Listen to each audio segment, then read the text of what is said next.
Google says it will shut down its search engine in Australia if it's forced to pay news outlets for content. Prime Minister Scott Morrison has pushed back, saying lawmakers would not yield to threats. Australia is introducing a world-first law to make tech firms pay for news. The move is widely watched as a test case for how governments could seek to regulate big tech firms.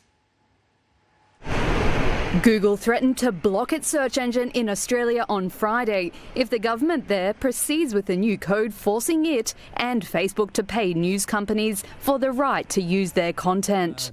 Australia looks set to pass laws that would make tech giants negotiate payments with local publishers and broadcasters for what's included in search results or news feeds. And if they can't strike a deal, a government-appointed arbitrator will decide the price. It grew out of an investigation where Australia found Google and social media giant Facebook held too much market power in its media, a situation it said posed a potential threat to a well-functioning democracy. Google's local managing director, Mel Silver, called the code overly broad. She says the company faces what it calls, quote, the unmanageable financial and operational risk under the code, and that this is grounds for shutting down search in Australia.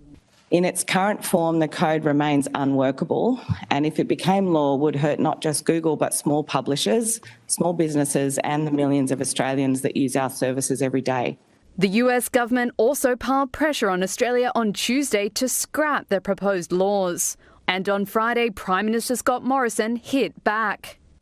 Australia makes our rules for things you can do in Australia. That's done in our parliament, it's done by our government, and that's how things work here in Australia. And people who want to work with that in Australia, you're very welcome. But we don't respond to threats. This fight is being closely watched around the world, being the biggest challenge so far to the way US tech giants use news on some of the world's biggest websites.